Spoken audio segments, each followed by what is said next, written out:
जीतता जीतता जीतता जीतता करकोट की जनता जिंदाबाद जिंदाबाद जिंदाबाद मोहन भैया जिंदाबाद जिंदाबाद जिंदाबाद।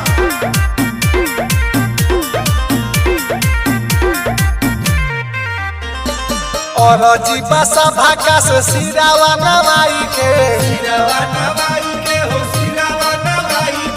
और जीवा सभा का से सिरावा नवाई के अभी जोई बनई है पवन भैया के जिताई के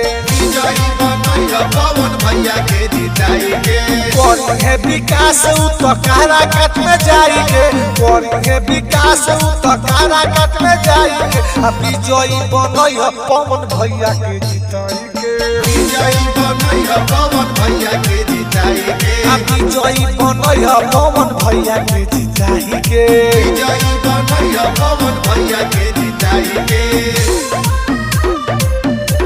करकोट की जनता जिंदाबाद जिंदाबाद जिंदाबाद मोहन भैया जिंदाबाद जिंदाबाद जिंदाबाद।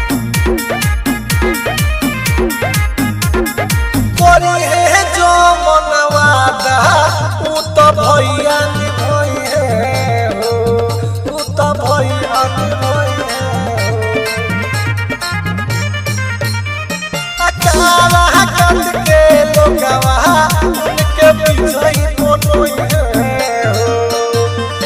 एक बार दिए मौका पहिले हटाई के एक बार दिए मौका पहिले के हटाई के अभी जोई बनई है पवन भैया के जिताई के पवन भैया के जिताई के अभी जोई बनई है पवन भैया के जिताई के पवन भैया के जिताई के करकोट की जनता जिंदाबाद जिंदाबाद जिंदाबाद मोहन भैया जिंदाबाद जिंदाबाद जिंदाबाद।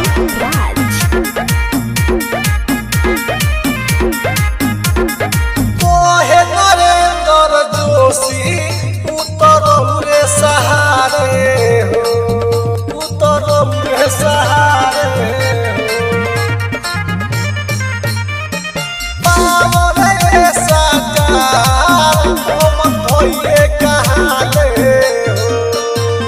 साथ मिलो बाबे संगे भैया के सारी के साथ मिलो बाबे संगे भैया के सारी के विजयी बनई है पवन भैया के जिताई के अरे विजयी बनई है पवन भैया के जिताई के विजयी बनई है पवन भैया के जिताई के।